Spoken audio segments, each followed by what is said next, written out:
18 मई 2025 के दिन एक महत्वपूर्ण परिवर्तन होने जा रहा है दोस्तों। और यदि हम इस परिवर्तन को महापरिवर्तन की संज्ञा दें तो शायद कोई अतिशयोक्ति नहीं होगी।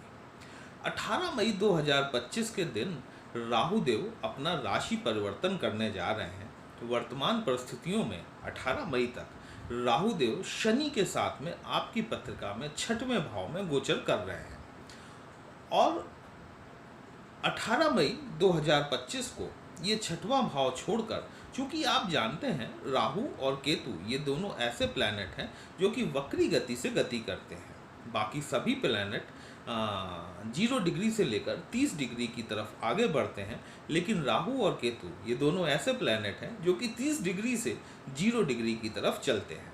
तो ये राहु महाराज वक्री गति से चलते हुए 18 मई 2025 को आपके पंचम भाव में गोचर कर जाएंगे। पंचम भाव में गोचर करने के पश्चात ये हमारे तुला राशि और लग्न के जातकों के ऊपर किस प्रकार का प्रभाव डालने वाले हैं वही हम आज डिस्कस करने वाले हैं। नमस्कार दोस्तों, कैसे हैं आप सभी। मैं आपका ज्योतिष मित्र श्लोक वर्मा आपके अपने चैनल श्री हनुमंत कृपा में आपका हार्दिक स्वागत करता हूं, अभिनंदन करता हूं। साथ ही अपने बड़े भैया श्री हनुमान जी से करबद्ध निवेदन करता हूं कि वे अपने हनुमत कृपा परिवार के सभी सदस्यों को, नए जुड़ने वाले सभी सदस्यों को सुख समृद्धि प्रदान करें, उन्हें उनके कार्यों में आशातीत सफलता प्रदान करें। दोस्तों, पंचम भाव जो होता है ना, अत्यंत महत्वपूर्ण भाव होता है। देखिए, पंचम भाव ये आपके पूर्व जन्म में किए गए पुण्य कर्मों को दिखाता है। पंचम भाव आपकी संतान की एजुकेशन दिखाता है। यदि आप खुद भी स्टूडेंट हैं तो आपकी एजुकेशन भी आपके पंचम भाव से, सीनियर सेकेंडरी एजुकेशन आपके पंचम भाव से देखी जाती है। यही पंचम भाव आपके लव रोमांस को भी दिखाता है। इसी पंचम भाव से आपका फन, आपका आनंद, आपके दोस्त किस प्रकार के होंगे, आपके दोस्तों की संख्या कितनी होगी, वो आपके लिए मददगार होंगे या कि आपके आस्तीन में छुपे हुए सांप भी हो सकते हैं, तो वो दोस्त किस प्रकार के होंगे यह भी आपका पंचम भाव दिखाता है। साथ ही साथ स्टॉक मार्केट, शेयर बाजार, सट्टा, जुआ, स्पेकुलेशन, ये सभी चीज़ें आपके पंचम भाव से ही देखी जाती हैं।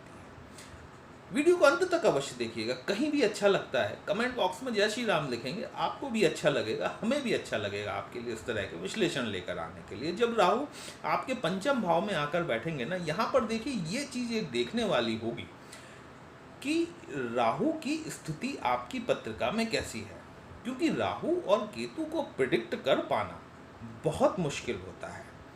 ये जिस नक्षत्र में बैठते हैं, जिस प्लैनेट के साथ जाकर बैठते हैं, उसके समान ये व्यवहार करने लगते हैं। यदि भाव आधारित बात की जाए तो आपकी पत्रिका, तुला राशि की पत्रिका का जो पंचम भाव पर है, वहाँ पर शनि देव की कुंभ राशि फॉल करती है और राहु के पास में कुंभ राशि की को ऑनरशिप भी है। तो ये चीज़ तो आपकी एक भाव आधारित हो गई, ठीक है, कि यहाँ पर राहु महाराज शनि की राशि या कहें कि अपनी ही स्वराशि में जा रहे हैं।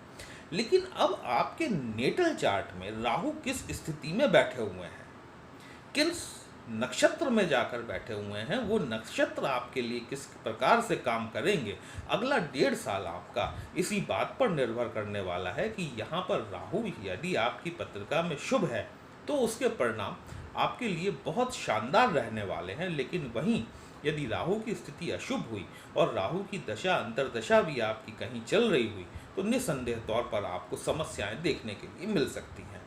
हम यहाँ पर ये मान के चलते हैं कि आपकी पत्रिका में राहु की स्थिति शुभ है। शुभ स्थिति में होने के बावजूद भी पंचम भाव में बैठे हुए राहु, देखिए राहु क्या है ना, ये इल्यूजन है, भ्रम है, माया है, छलावा है।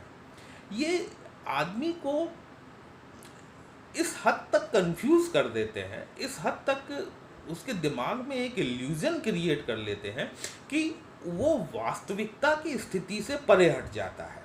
उसको ये लगने लगता है कि वो जो कुछ सोच रहा है, वो जो कुछ कर रहा है, वो सब सही है, ठीक है। लेकिन राहु एक ऑब्जर्वेशन भी है, क्योंकि राहु के पास में सिर्फ सिर है।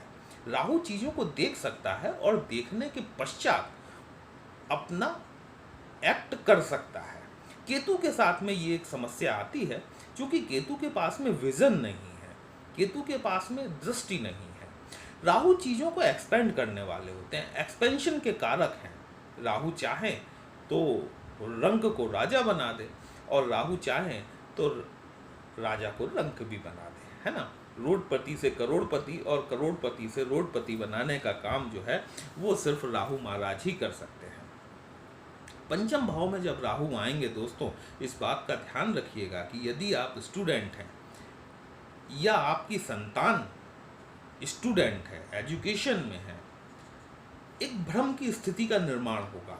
आप इस चीज़ को महसूस करेंगे इन 1.5 सालों में कि दिमाग में एक तरह का कन्फ्यूजन क्रिएट होगा कि आप जो एजुकेशन ले रहे हैं, आप जो पढ़ाई कर रहे हैं, वो आपके लिए फ़ायदेमंद भी है या नहीं है। ठीक है, यही राहु आपको लव रोमांस की तरफ ज़्यादा अट्रैक्ट कर सकते हैं, आपको आपकी पढ़ाई की तरफ से, आपकी एजुकेशन की तरफ से आपको मन विचलित कर सकते हैं। आपको दुनियावी चीज़ों में, मतलब जो मटेरियलिस्टिक चीज़ें होती हैं ना, देखिए प्रेम की परिभाषा बहुत अलग होती है दोस्तों, ठीक है, लेकिन इसी प्रेम को यदि देखा जाए तो प्रेम भौतिक भी होता है और आध्यात्मिक भी होता है, दोनों ही परिस्थितियों में, लेकिन प्रेम प्रेम ही होता है। राहु महाराज यहाँ पर जो है ना, ये आपको मटेरियलिस्टिक लव की तरफ अट्रैक्ट कर सकते हैं। ये इसमें ये जो मैंने लव शब्द कहा ना, ये यहाँ पर यूज़ नहीं होगा वैसे देखा जाए तो। ये इसको आप अगर प्रेम की जगह एक आकर्षण शब्द का प्रयोग करेंगे ना, तो शायद मेरे ख्याल से मई 2025 से लेकर दिसंबर 2025 तक ये शब्द यहाँ पर बहुत अच्छी तरीके से फिट होता हुआ आप पाएंगे, क्योंकि प्रेम की परिभाषा बहुत बड़ी है। हर आदमी प्रेम की परिभाषा को नहीं समझ सकता। हाँ, आकर्षण शब्द को जरूर समझा जा सकता है। ये आकर्षण आपका किसी भी प्रकार का हो सकता है। स्टॉक मार्केट में इन्वेस्टमेंट करने से पहले मैं आपसे लगातार पिछले वीडियो में भी कहता चला आ रहा हूँ कि मार्केट की स्थिति बहुत वोलाटाइल है और ये स्थिति आगे चल के अभी और भी खराब होनी है। यदि आपके पास में, देखिए राहु आपकी पत्रिका में शुभ स्थिति में है तो बात अलग है, लेकिन राहु यदि आपको पता नहीं है कि आपकी स्थिति कैसी है राहु की, उसके बाद में यदि आप इन्वेस्टमेंट करते हैं, राहु आपको फौरी तौर पर स्टार्टिंग फेज में तो राहु महाराज आपको यहाँ पर फ़ायदा करा देंगे। आप 50,000 रुपये लगाकर 5 लाख रुपए भी कमा सकते हैं, लेकिन जिस दिन आप 5 लाख कमाएंगे तब आप क्या करेंगे, आप 10 लाख इन्वेस्टमेंट करने की सोचेंगे। जैसे ही 10 लाख इन्वेस्टमेंट करेंगे, राहु महाराज आपको गच्चा दे देंगे।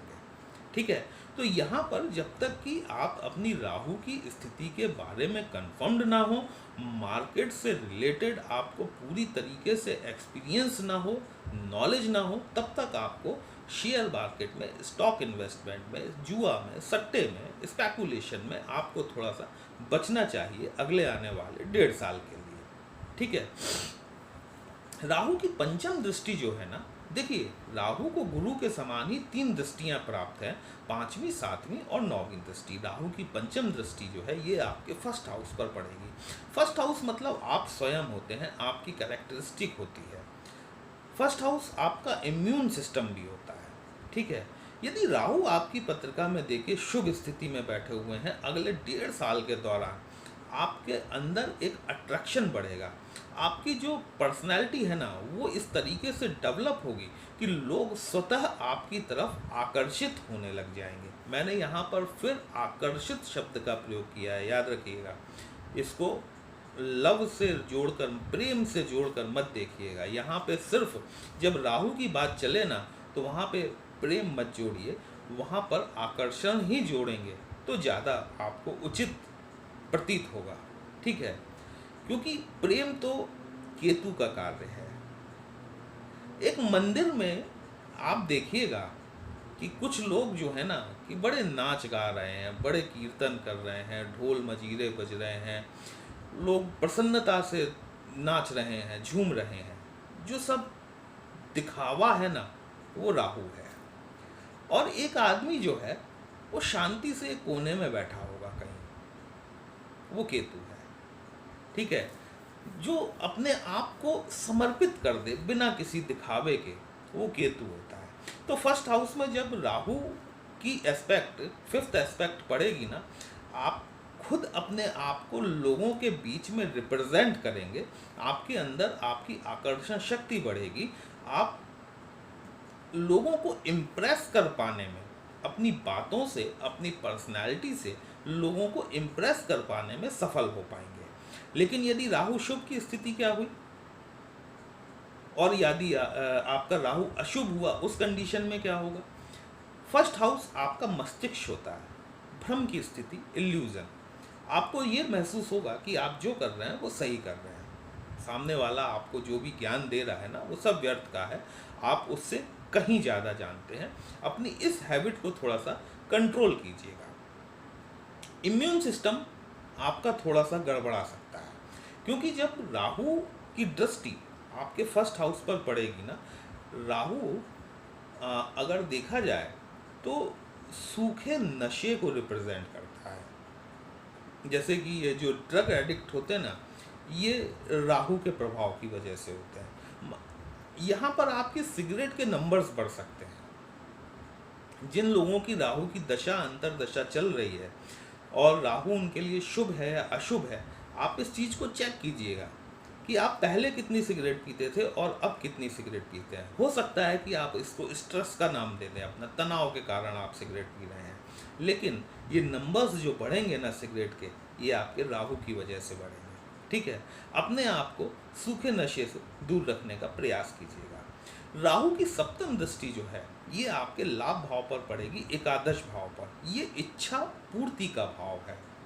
यदि इसको हम दो शब्दों में बांट दें तो इच्छा और पूर्ति ये दोनों अलग अलग शब्द बन जाते हैं, क्योंकि इच्छाएं तो आदमी की असीमित होती हैं, लेकिन पूर्ति हो पाएगी या नहीं हो पाएगी ये प्लैनेट की स्थिति के अनुसार इस बात का निर्णय किया जा सकता है कि ये इच्छा पूर्ति होगी या नहीं होगी। राहु यदि आपकी पत्रिका में शुभ है, देखिए वैसे तो आपके 11th हाउस में केतु महाराज का गोचर होगा, यहाँ पर केतु का अपना कारकत्व है जिसके बारे में हम एक सेपरेट वीडियो लेकर आएंगे आपके लिए। लेकिन यदि राहु शुभ स्थिति में बैठा हुआ है, आप ये मान के चलें कि 1.5 साल के दौरान आपकी इच्छाओं की पूर्ति का जिम्मा जो है वो राहु महाराज के पास में है। राहु की नवम दृष्टि जो है ये आपके 9th हाउस पर पड़ेगी, आपका भाग्य भाव।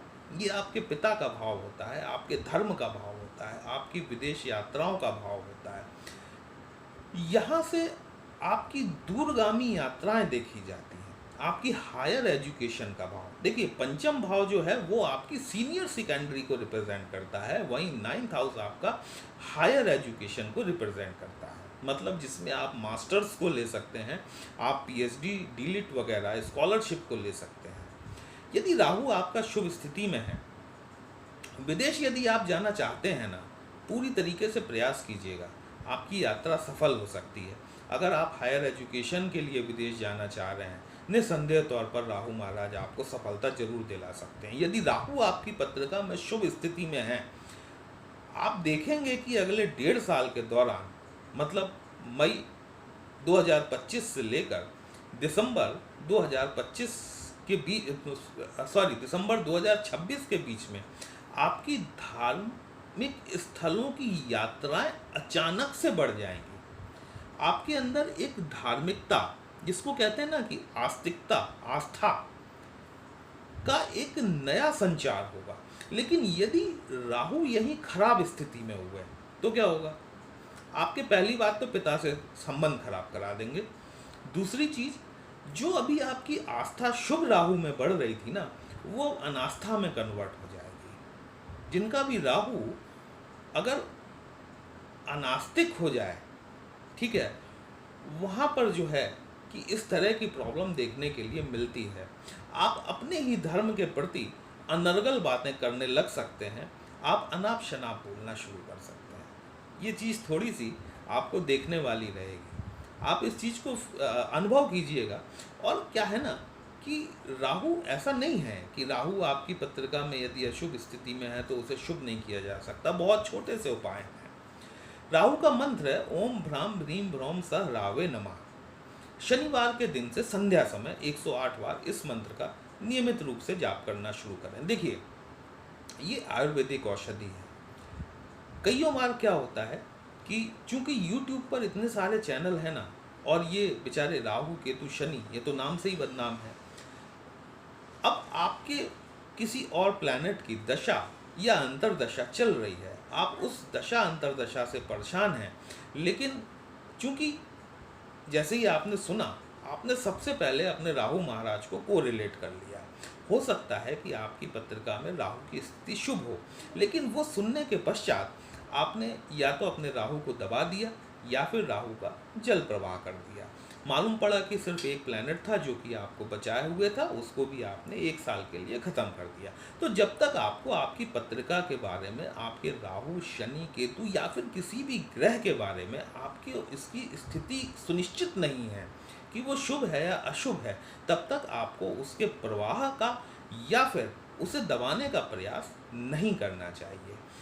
तो ये जो मंत्र का जाप मैंने आपको बताया है, इसको संकल्प के साथ में आप इसका जाप करना शुरू करें। यदि राहु अशुभ हैं तो धीमे धीमे आपकी पत्रिका में आपके राहु महाराज शुभ होना शुरू हो जाएंगे, और यदि ऑलरेडी शुभ स्थिति में बैठे हुए हैं तो फिर इन्हें और बल मिलेगा और पावर मिलेगा, ये आपके लिए और अच्छे तरीके से कार्य कर पाने में समर्थ हो सकेंगे।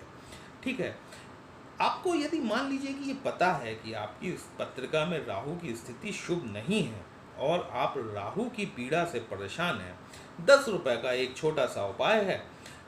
जो पानी वाला नारियल आता है जिसके ऊपर जटाएं होती हैं, उस पानी वाले नारियल को सैटरडे के दिन लेकर अपने सर के ऊपर से एंटी क्लॉकवाइज 7 टाइम्स घुमाकर, जहाँ मंदिर का डंपिंग एरिया होता है, जहाँ पर कि भगवान जी की उतरी हुई मालाएं रखी जाती हैं, तो वहाँ पर उसे छोड़ाइए। ऐसा यदि आप 5 शनिवार कर लेते हैं, आपको राहु की पीड़ा से निश्चित तौर पर बहुत कुछ राहत देखने के लिए जरूर मिलेगी। दोस्तों, वीडियो अगर कहीं भी आपको अच्छा लगा हो, अपने इस चैनल को लाइक, शेयर और सब्सक्राइब जरूर कर लीजिएगा। यदि हमसे पत्रिका का विश्लेषण कराना चाहते हैं, हमारा व्हाट्सएप नंबर थंबनेल में दिया गया है। पर्सनल कंसल्टेशन पेड होता है दोस्तों, एक छोटी सी फीस आपको पे करनी होती है। आपकी समस्या का उचित समाधान हमारे द्वारा करने का प्रयास जरूर किया जाता है। चलिए फिर मिलते हैं जी, तब तक के लिए जय श्री राम।